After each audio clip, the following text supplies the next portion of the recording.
Welcome to the Model Health Show. This is fitness and nutrition expert Shawn Stevenson, and I'm so grateful for you tuning in with me today. Listen, my mission is to make sure that as many people as possible feel empowered in their own health and well-being. And today we're going to be covering a topic that we've talked about in the past, but we're going to revisit this issue because it's becoming even more prevalent in our culture today. And a lot of people might not realize this, but cancer is the number 2 leading cause of death in our culture. There are some very specific things that we can do to dramatically reduce our risk of cancer, and that's what we're going to be covering today. They're going to be very important, very powerful, clinically backed, and also very simple as well. And also I want to tell you about something very, very, very special coming up. I believe that one of the most powerful ways to transform our own mind and our lot in life and to really up-level ourselves, whether it's financially, in our relationships, in our mindset, in our health and fitness, is immersion, to get in the environment, to be around. It's very difficult to not be fit and to not eat healthy if you're around healthy people all the time, all right? And that goes for everything in our lives, immersion, being in the culture so that it becomes a part of who you are. This is why I think live events are so important. And people have been asking me in my hometown of St. Louis, when are we going to do an event there? Well, I've got some good news for you. Plus, this is big news for everybody. All right. Eric Thomas, the number 1 motivational speaker on the planet.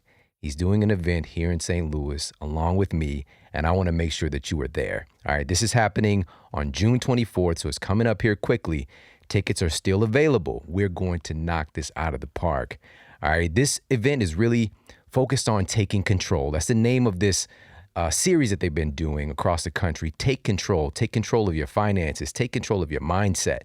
All right, now I'm going to be talking about taking control of your health and fitness. All right, so I definitely want you to be in the house. Go to themodelhealthshow.com/take control. All right, take control, be together is one word. So themodelhealthshow.com/take control. Get signed up for the event. And here's an exclusive. This is nowhere else you're going to get this. Got a 10% discount code for the tickets. All right, it's code Model Health. Together is one word, Model Health. All right, you're going to get 10% off. They got general admission. They've got VIP, which I highly, highly encourage you to get the VIP, get their full experience, whole day event, and come hang out with us. I promise you it's going to be life-changing. All right, so again, themodelhealthshow.com/take control. And this event, just a little heads up, this is really going to be geared towards, especially if you're in the field of entrepreneurship. All right, to really take control of your business, to really get your business going. If it's something that maybe you're a sidepreneur right now, or you want to get into starting your own business, I'm telling you, there's no better people to learn from than the crew that's coming in for this event. All right, ET and his team, CJ as well, is going to be there. CJ was on the show recently as well. I'll put his episode in the show notes. Tell you want to meet CJ, you want to hang out with us. It's going to be amazing. So head over there, check it out, get your tickets now because this event is definitely going to sell out. All right. And on that note, again, this topic today, second leading cause of death in our culture. And I really want to help to demystify this condition. And there's going to be a lot of links to past episodes. And if anything really jumps out at you, I highly encourage that you check those episodes out in the show notes and go back and really get a masterclass on those particular subject matters. All right, we did some episodes very early on talking about even the business of cancer. This is a multi-billion-dollar industry that is continuously putting people into this system and is not seeing very good results. A lot of people don't realize that there's a large percentage of folks that don't actually die from cancer, but they die from the treatments that they're undertaking with conventional medicine. And just to be upfront, treatments like chemotherapy are very, very effective at killing cancer, but they're also very effective at killing your immune system cells as well, your healthy cells that you want to be around to protect you from future reoccurrences. All right. So it's putting everything in perspective, understand that everything is an option, but I want to make sure that you have these simple, clinically proven things to help you to prevent cancer in the first place. And that's what we're really going to talk about. And with that said, just a little nutrition piece to get things started. Spirulina can actually protect you from genetic mutations caused by chemicals and radiation. All right. That's pretty profound. How many things do you know can do that? All right, Cheerios can't do that. It doesn't say like Cheerios, this can protect you from cancer. No, it doesn't say that on the box. All right, the honeybee, he's not going to do that as well. All right, it's just not something that we see commonly with the food that we're exposed to.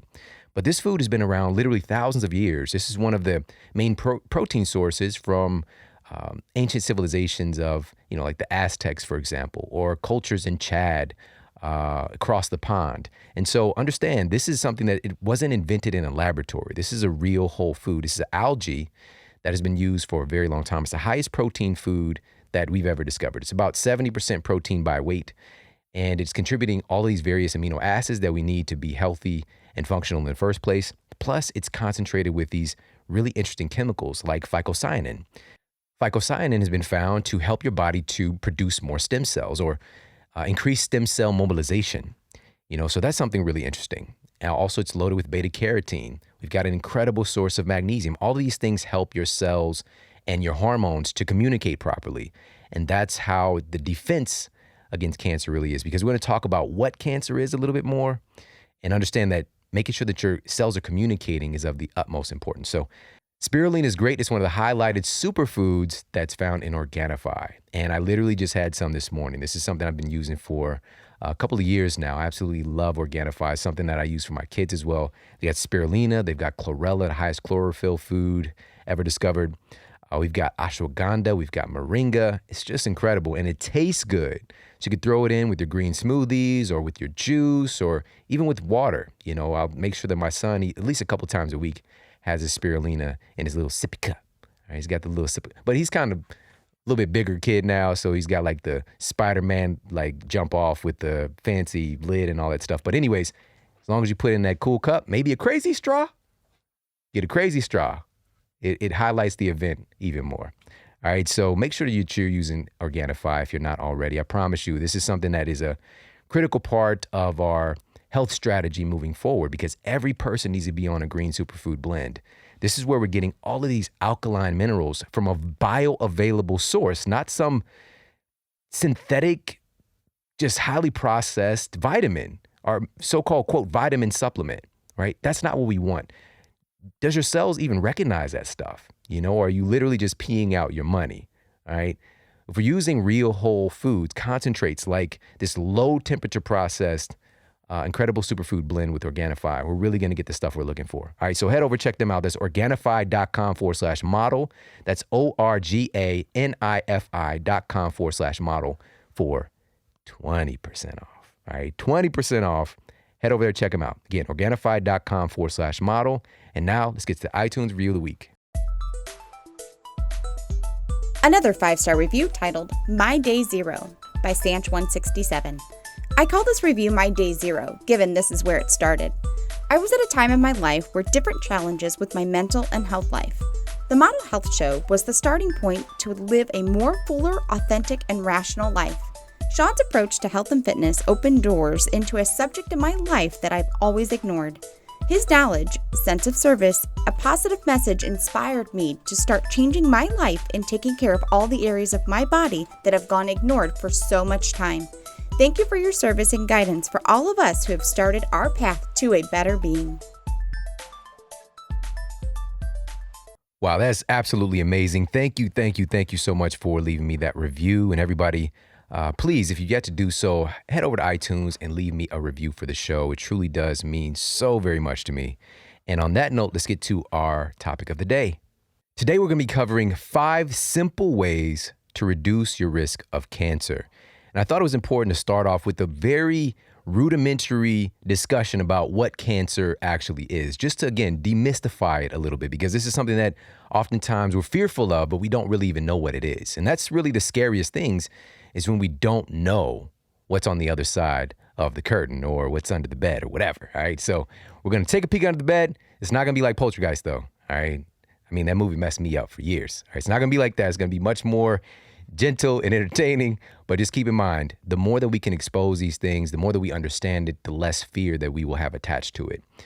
Now, first thing to understand is that we have cancer cells every day. All of us, every single person of the billions of people on the planet, we all have cancer cells that develop every single day. It's kind of a natural part of this cell replication process, and things are just bound to go a little bit off from time to time. But here's the thing, when those defects happen, a healthy immune system is generally going to be right on top of it and take out those rogue cells that aren't acting correctly. And so the question is, how are those cells even displaying that type of behavior in the first place? Now, we have cell replications going on all the time. All right, your cells are continuously replicating and growing and developing. And through this replication process, there's something known as the Hayflick limit. This is where the cell replication process is supposed to stop, all right, so that new cells can take over. These old cells have been printing out copies over and over again, are getting cleaned out, and now new cells can come in and take their place. But cancer cells don't obey this Hayflick limit, all right? This Hayflick limit says, for example, after 64 cell replications, is going to go into a programmed cell death. This is called senescence, all right? But cancer cells, these rogue cells, ignore that Hayflick limit. They ignore that signaling. They, for some reason, don't abide by this law of the body and continue to grow, and they can eventually become cancerous tumors. And so to dig a little bit deeper, what is allowing these cells to have this behavior? Where did the signaling go wrong? And according to the Mayo Clinic, a number of forces can cause these mutations to happen, specifically gene mutations that allow for this behavior to take place, such as things like smoking, radiation, viruses, cancer-causing compounds called carcinogens, obesity, hormone imbalances, inflammation, lack of movement. All of these things are now known factually to contribute to these gene mutations and thus these rogue cells being able to kind of take place. But a key point here that I want you to keep in mind is that a healthy functioning immune system is generally going to be able to get on top of and acknowledge sense when rogue cell behavior is taking place and go in and clean those cells up, all right, and take them out. So a big problem, and one of the things we're going to be addressing today, so we're going to continue to come back to this, is making sure that our immune system is healthy and intelligent and doing its job. So now let's go ahead and dive into the 5 simple ways to reduce your cancer risk. Now, again, this is going to be simple, profound, but also, again, clinically proven. So number 1 on this list is to eat green vegetables. A European study published in the Journal of the National Cancer Institute tracked 142,605 men and 335,873 women for an average of nearly 9 years. And eating more vegetables was associated with a statistically significant reduction in cancer risk. All right. The data actually translated, and listen to this, 4% lower risk of cancer for every 2 servings of vegetable a person eats each day. All right. 4% lower risk for every 2 servings of vegetables. What? All right. We're getting some actionable things to start looking at here. And specifically eating cruciferous vegetables at least once a week, as compared with folks who eat no or occasional consumption, showed significantly reduced risk for cancer of the oral cavity, esophagus, colon, breast, and kidney. And so what is this cruciferous group of vegetables? So this is broccoli, arugula, bok choy, Brussels sprouts, cabbage, cauliflower, collard greens, kale. All of those are in that cruciferous family. And the question might come up, and I'm always interested in this stuff. So why? Why is this particular group of food, this subcategory, so powerful? Well, part of it is indole-3 carbinol. All right, this is going to be a byproduct, or you're going to get precursors to indole-3 carbinol when you eat these cruciferous vegetables. And also sulforaphane have been most frequently examined for their anti-cancer effects. Both of these have been found to inhibit the development of cancer in several organs, including bladder, breast cancer, colon cancer, liver, lung, and stomach cancer. All right. Indole-3 carbinol and sulforaphane. All right. So those are some of the things that you're going to get access to in your body to do this cool stuff, keep you healthy, and also prevent disease. So how does this work? What do we do with taking advantage of this insight with our green vegetables? And also, we can't look past the fiber. This is kind of obvious. We see statistically higher incidence of things like colon cancer when folks are constipated. All right. So high quality vegetable fiber is going to be a great necessity for us to protect our bodies from the tragedy, the ravishes that can take place with cancer. Right. So keep that in mind. Fiber and also the micronutrients. So I mentioned some of those earlier with spirulina and how many incredible micronutrients are there. These micronutrients are like little keys that unlock processes. All right, so micronutrient deficiencies can cause your body to be incapable of doing certain processes, including hormone communication, neurotransmitter communication, and also cell replication. All right, your cells dividing depend on certain compounds being present, and many micronutrients have a hand to play in that whole scenario. All right, so, but hold your horses. All right, hold your horses. It's the first time I think I've ever said this. My grandma used to say that to me all the time. Hold your horses. I guess and I thought about it like right now. I guess that was like literally like holding your horses, pulling back the reins, right? Slow down. I guess that's the updated one is pump your brakes. All right, pump your brakes. Vegetables. So we talked about how vegetables can literally protect you from cancer. Here's something for you to understand. And this is a sad other side of the coin. Vegetables with pesticides may actually increase your risk of cancer. So the Glasgow University team links increased use of nitrate fertilizers to rise of esophageal cancer in the UK. All right, so cancer of the esophagus. So this is something to keep in mind. All right, when we're consuming these vegetables, are they being treated with pesticides, herbicides, fungicides, things that are known to have estrogenic impact and also neurogenic impact. So we got to keep that in mind. Now, this doesn't mean that everything that you eat has to be, quote, organic. And a lot of stuff, there are more, especially if you go into farmers markets, they might not have that organic label, but they're doing stuff the right way. But you can take advantage of the Environmental Working Group. They publish each year the Dirty Dozen. So these are the 12 highest foods that are containing pesticides. All right. And one of those is spinach. That's on the list. So if any of the greens that you want to eat organic, definitely make sure that it's spinach. All right. That's one that you definitely want to go for organic rather than conventional. They also publish some of the other foods, the Clean 15, right? Things that you can look at like avocados, for example, that generally, whether or not you're getting organic or conventional, you're not going to be bringing in a lot of pesticides when you consume them.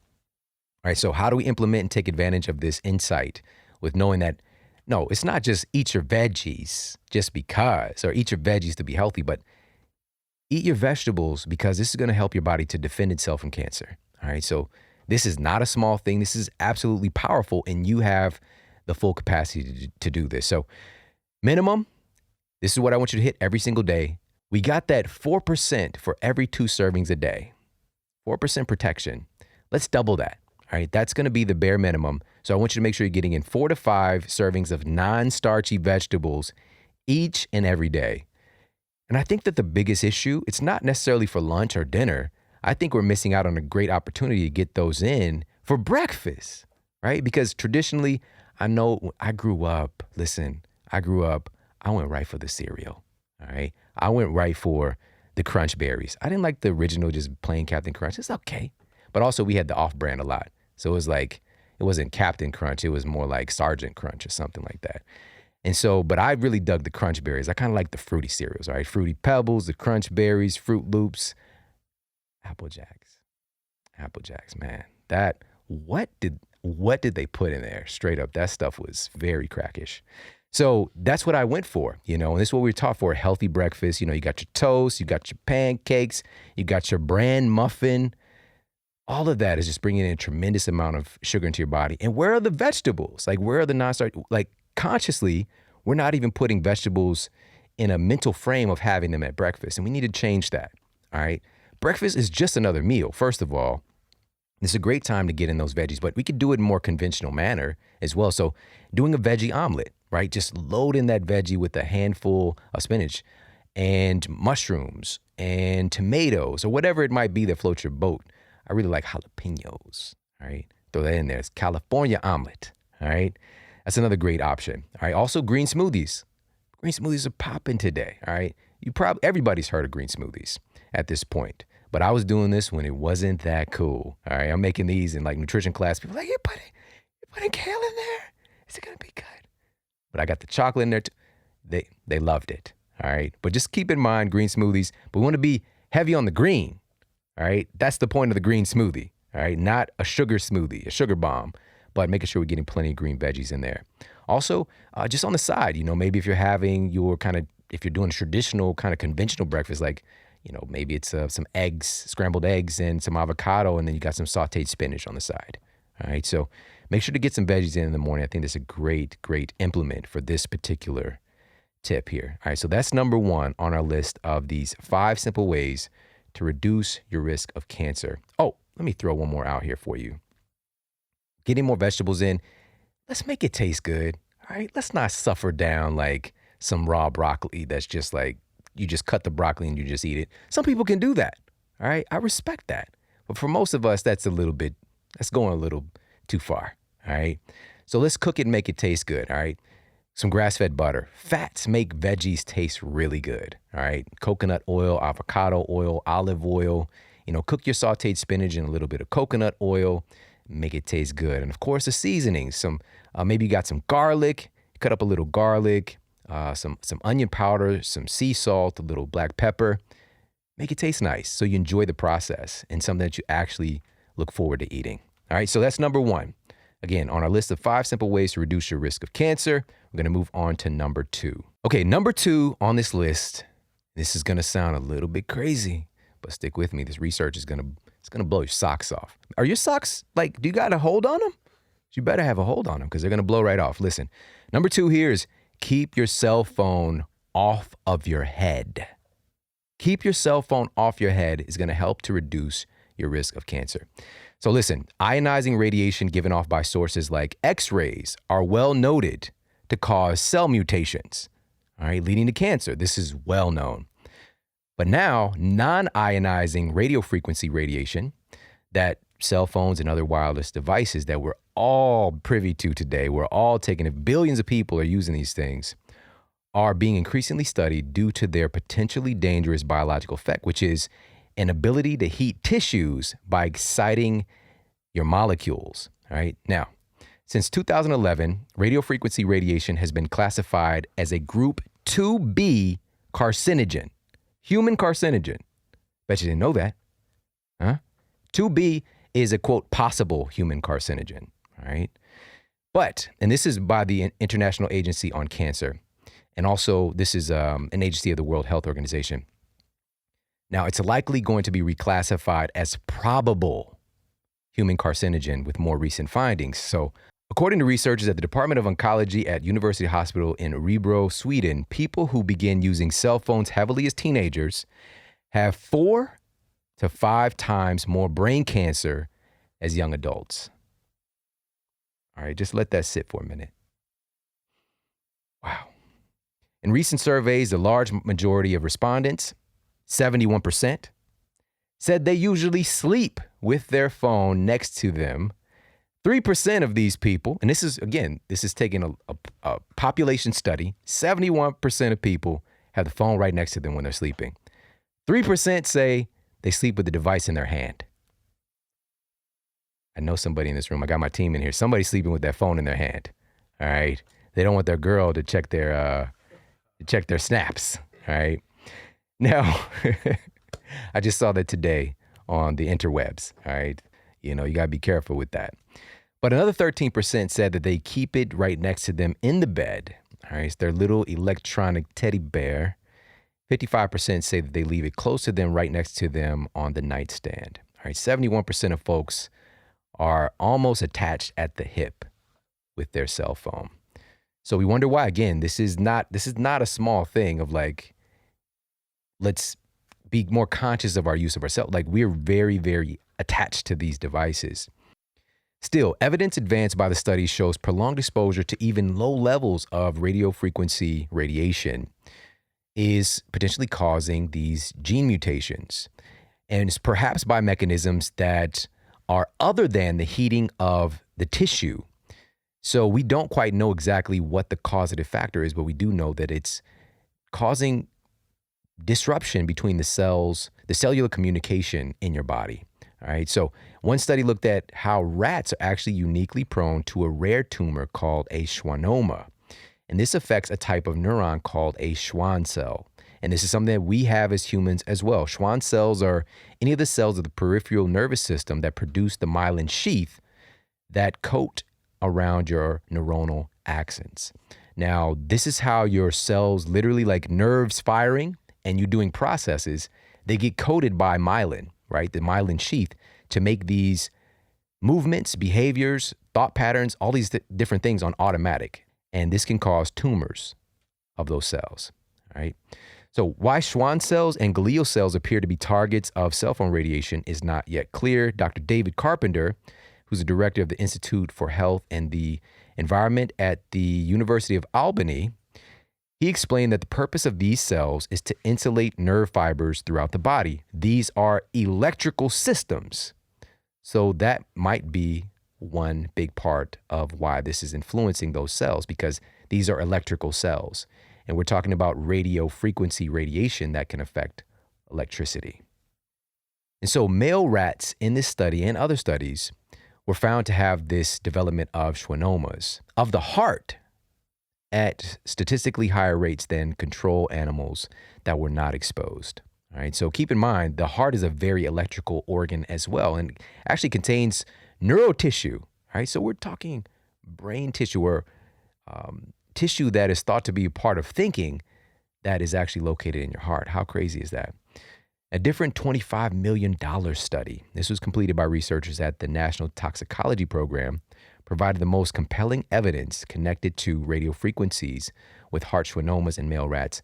The researchers also reported elevated rates of lymphoma when they were exposed to these frequencies, as well as cancers affecting the prostate, skin, lung, liver, and the brain in these exposed animals. Again, we haven't tested this on humans. I don't know who's going to sign up for that study, but it's important for us to keep this in mind. All right. So rates for those cancers increased as well. They statistically increased as the doses of exposure were higher. All right. So there was a parallel increase. Now, both of these studies also had smaller findings linking the radiofrequency exposure to cancer of the glial cells in the brain, and that was specifically happening in the female rats. All right. So it's really fascinating stuff, and I want you to just keep this in mind that this isn't a small thing. So again, I want to keep this in perspective. This does not mean we need to run out and throw our cell phones in the ocean. All right. I think my cell phone is amazing, and this is such a great opportunity in technology. And just rationally looking at this, we can't say for certain still, even with this bit of data that we have, that this is a huge causative factor for cancer, but it's something we need to be aware of. And I'm going to share a little bit more evidence with you. And the big reason we can't say conclusively yet is this. Right now, if you just take a bigger perspective, we haven't had cell phones that long in our kind of human evolution. All right, this is still a relatively new thing. Many of us know a time when we didn't have cell phones, right? We grew up and this wasn't something we had access to. We had that, like, if you wanted to walk around with a phone, you had that super long cord, right? You had a super long cord that oftentimes was, it had some issues itself, staticky and that kind of thing. Or the first cell phone, like the rappers had, right? That big box. Can you imagine the kind of radiation that did, right? That's like probably an X-ray to the head, right? This big box contraption that they had that you put up to your head. Who knows what that was doing? And so just keep that in mind. Many of us have not had this as a part of our reality, but kids today are growing up with it. This is all they know. And here's the issue is that brain cancer has a long latency of development. So this explains why we have not seen potentially higher rates in the population due specifically to cell phone use, all right, because it takes time for this to develop. So I'm very confident that we'll see more evidence on this as the years go by, but I don't want you to be a guinea pig. All right, I want you to be a little bit more intelligent in your use of your cell phone. And we're going to talk about that in a minute, but I want to share this. This is in my book, Sleep Smarter. All right, this is directly from Sleep Smarter. A study sponsored by mobile companies themselves found that using cell phones before bed caused people to take longer to reach critical deep stages of sleep, and they spent less time in deep sleep. This translates to a diminished ability for the body to heal, depresses immune system function, depresses hormone function, and have poorer performance the following day. Researchers at Loughborough University Sleep Research Center in England set out to test the impact of cell phone radiation on the human brain. In the study, they strapped cell phones to the heads of study participants and monitored their brain waves by EEG while the phone was switched on and off by remote computer. The experiment revealed that after the phone was switched to talk mode, as if you were on a call, brainwave patterns called delta waves remained depressed for more than 1 hour after the phone was turned off. These delta brain waves are the most reliable marker of deep sleep. A significant portion of your sleep consists of this stage, and interference with it will have a noticeable effect on sleep efficiency, which is exactly what the researchers observed. All right, so this stuff is playing games with your head. All right, literally, it's not a small thing. Just by switching the phone on and having up to their head, it changed their brain waves. All right, so again, keep all of this stuff in context. And also, this is a good transition point to the next tip here. So with cell phones, what do? Use your speakerphone more often. Use a wired earpiece if you can more often. Switch back and forth. Sometimes I use the phone, put it up to my head, but I won't do it for long periods of time. I don't know if this has ever happened to you, but if you've ever been on your cell phone for maybe 30 minutes or an hour up to your head, you might get even like a little bit of a headache, or you might feel fatigued. I don't know if you've ever noticed this before. A lot of people report that. It's a lot of anecdotal evidence of even people getting sores in their ears from that tissue getting cooked, all right, by that cell phone radiation. So again, just use it a little bit differently, all right? Use your other tools and features and tech that we can to not have the cell phone up to our head. So this particular insight for reducing our risk of cancer is definitely something that a lot of people don't know about. So again, I just want to plant that seed for you, just to keep an eye on it, be more conscientious so we can reduce that risk. All right, so we're going to move on to number 3. All right, so this is number 3 on our list of 5 simple ways to reduce your risk of cancer. And number 3 is to sleep at night. The International Agency for Research on Cancer has now classified overnight shift work, so not sleeping at night, is classified as a Class 2A carcinogen. This is a cancer-causing agent, not sleeping at night. This is nuts. Again, a lot of people don't realize this, and that is in the category of probable cancer-causing agents. So this means that staying up late and not sleeping at night repeatedly, working overnight, is enough to get categorized with lead exposure and UVA radiation. Right? How could it be that much of a potent carcinogen? There's a study published in the International Journal of Cancer that found that women who worked the overnight shift had a 30% greater incidence of breast cancer. Other studies on female nurses who worked overnight found that the greater the number of years that they worked the late shift, the more their rates of cancer would skyrocket. I want you to know this. This is very, very important for us to understand this and to take action appropriately, because this correlation is really, really fascinating. So what's going on here? The Journal of the Federation of American Societies for Experimental Biology published extensive research showing that melatonin has very strong anti-estrogenic effects. All right, very strong anti-estrogenic effects. Many breast cancer drugs actually utilize synthetic anti-estrogens because of their ability to inhibit breast cancer cell proliferation. And your body's producing this when you go to sleep at night or not, right? So this is something that this is used clinically, synthetic drugs, or you can produce it just by getting sleep. And this is one of the things that we're looking at. Why is this staying up at night causing a 30% greater incidence in breast cancer for women who do shift work? This is one of the big reasons. They're not producing adequate melatonin, which melatonin itself is a very powerful. It's not just about regulating sleep or regulating your circadian rhythms. It's a very potent anti-cancer hormone. And if you're not producing enough of it, you're going to be far more prone to having these genetic mutations take place. Also, sleep deprivation, one of the very first things that happens when you're sleep deprived is your immune system gets hit. So you have a suppression of your immune system.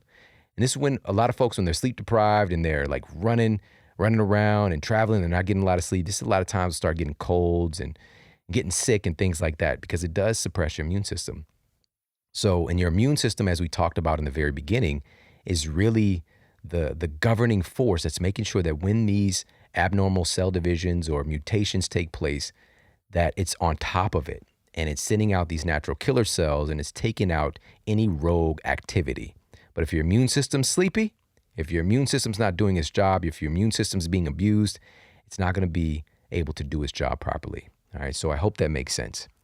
And so what are the action steps here? If you are currently working the overnight shift and you're like, Shawn, this is all I could do. This is the only job that I can do right now. If there's two things, and I've talked about this on previous episodes. And by the way, make sure to read this chapter in Sleep Smarter, talking about this aspect. So this is going to be in chapter 6. But there's two ways to look at this. So if you're working shift work because you feel this is the only thing that you can do, then you have to stop telling yourself this story, because it's just not true. All right. There is always a possibility of doing work at normal hours and being able to sleep at night. You just have to do your due diligence and stop telling yourself the story that this is all that I can do. This is the only job I can get, whether it's to do with your kids. And I've seen this. I've done it. I have done it. I had to be at work at 2:30 in the morning before. All right. When I was in college. All right. This is crazy. All right. And I would go to the club. Leave the club I shouldn't have been at. All right. And then I go straight to work sometimes. All right. On those days, on the weekend. All right. So I've been up through the night. And I remember driving to work.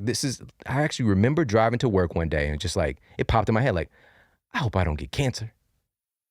We just have that kind of crazy thought coming in our mind. I didn't have any idea what cancer was. I just hope that I didn't get it. And this isn't something that, again, it's so mysterious. We're breaking down and demystifying what it is and very specific things we can do to help to prevent it. All right. Now, of course, and I want to make this clear as well, nothing in life is guaranteed. All right. Like, we're spinning around on this blue ball in the middle of the universe. All right. There's a lot of stuff that's up in the air. All right. But what we want to do is stack conditions in our favor, do what we can to make the very best of the opportunity that we have. That's what this is about. Because if you're not doing these things, you're setting yourself up for failure. And why do that to yourself? A big part of it is lack of knowledge, lack of education, not knowing that this is the thing. And so once we become aware, then we can start to, again, enlighten ourselves and remove the veil. And once we turn this stuff on, it's very difficult to turn it off, right? So that's part one. And part two is application. Once you know, do. And how do we best do that?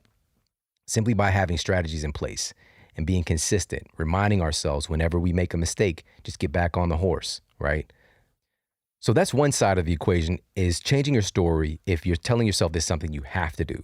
But on the other side, if this is about service, if you're working the overnight shift because you're dedicated to service, to, maybe you're in emergency services, as a firefighter or a nurse in a hospital or a physician, then we have a whole different issue to address, right? This isn't necessarily like, again, throwing in the towel so the first objective is like, what's more important, my health or this job, right? But again, if it's about service, this is tied to your health, right? You doing work that fulfills you. So what those individuals need to do is to try to construct and replicate night as best as they can, because melatonin functions on exposure to darkness. Light depresses melatonin production. All right. Cornell University found that they had the test subject in an otherwise dark room, but they put a light the size of a quarter behind their knee. And that was enough to disrupt their sleep cycle. Just that little bit of light hitting their skin. All right. Because your skin has photoreceptors that pick up light and send it to your brain and internal organs to try to figure out what time it is. All right. What time is it? I just thought about Flavor Flav. Forgive me. All right. So keep this in mind. All right. So if you are doing shift work, working overnight, you got to make sure that your room is pitch black. I'm talking like you can't even see your hand in front of your face. Black that room out so that your bedroom is like you're replicating the darkness of night. All right. That sounded very Batman-esque right there. I know, but that's what you're going to be replicating, and also needs to be consistent, because there's two prerequisites. Number one is darkness. Number two is cyclical pattern, right? It has to be consistent. So they're finding that folks that might not necessarily do shift work every night, but when their schedule is jumping around, they're still having ever increasing risk of cancer, specifically breast cancer, even if they're only doing it a few nights a week, because their body cannot get on a consistent cycle. All right, so those are a couple of action steps with this particular one. And before we move into the next one, I want to share, I can't do an episode talking about cancer without talking about this. A study published in the journal Pharmacology found that the renowned medicinal mushroom reishi was able to So we're talking about sleep here. This is the transition. Significantly decreased sleep latency, meaning you fall asleep faster, increased overall sleep time by taking reishi, and also increased non-REM deep sleep time and light sleep time, all by utilizing this medicinal mushroom that's been around for thousands of years called reishi, but also the science on cancer. Research published by the Public Library of Science looked to demonstrate reishi's effectiveness against breast cancer. The researchers said, quote, "Our results provide evidence that reishi suppresses protein synthesis and tumor growth by affecting survival and proliferative signaling pathways that act on translation, suggesting that reishi is a potential natural therapeutic for breast and other cancers," end quote. There you have it. All right, reishi is no joke. And it also has been found to increase your natural killer cell activity over 300%. So that's your NK cells, the cells that are kind of designed to take out pathogens and abnormal cell development. All right, anything that doesn't look right in your immune system, by training up those NK cells, they'll go and take it out. All right, so I utilize reishi from Four Sigmatic, as I do for all my medicinal mushrooms, my cordyceps. I love the cordyceps coffee. Today I had the lion's mane coffee with chaga, which is also, it might be the most studied medicinal mushroom for cancer treatment. All right, so in all this stuff, I use Four Sigmatic and not Company X because they do a dual extraction. So they're doing a hot water extract and an alcohol extract to make sure that you're actually getting all of the various compounds that you might not be getting if you only do one extraction method.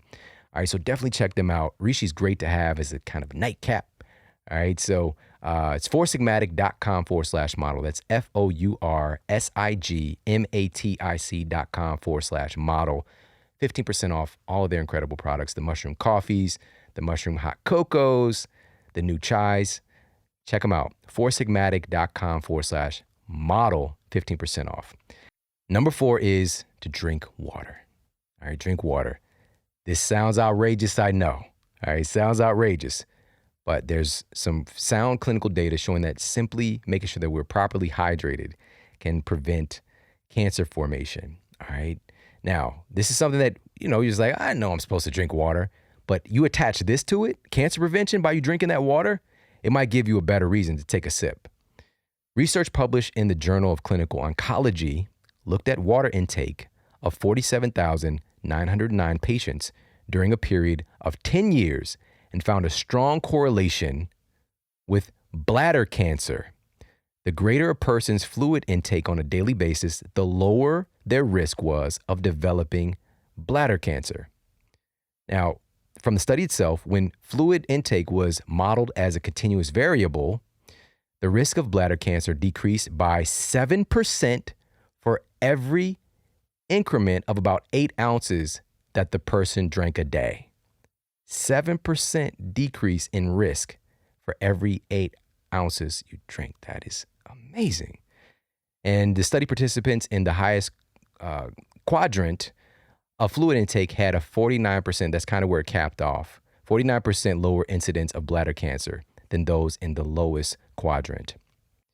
Now, the reason that this might be so important for bladder cancer specifically is that researchers believe dehydration exposes the bladder to more concentrations of these carcinogens, right? So they become more concentrated in the bladder. Now, other research published in Cancer Epidemiology, Biomarkers, and Prevention found that adequate water intake was associated with the lower risk of colon cancer in both men and women.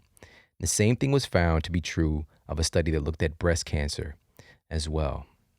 And so the researchers hypothesized that, quote, subclinical or chronic dehydration may compromise intracellular water, alter cellular concentrations, affect the activity of enzymes in metabolic regulation, and inhibit cellular carcinogen removal. All right, so there you have it. Drink more water to literally help your body to defend itself against these gene mutations. There are some really profound things that take place when you're dehydrated. One of them is a histamine response.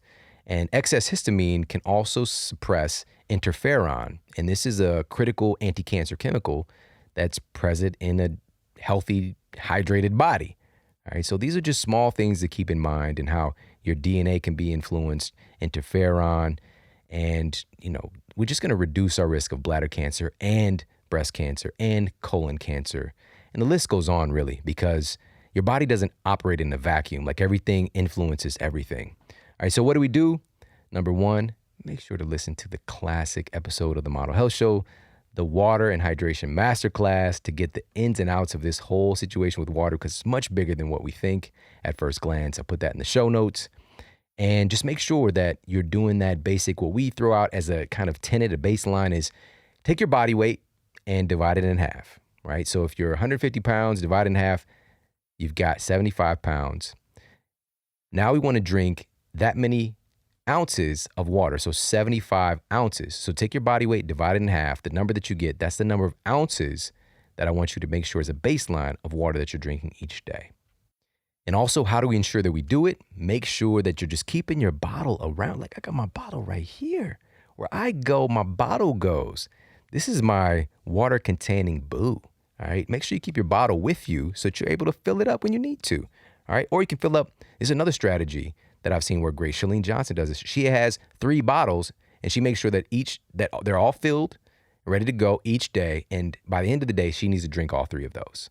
All right, so there you go. That's number 4 on our list of these 5 clinically proven, simple ways to help to prevent cancer.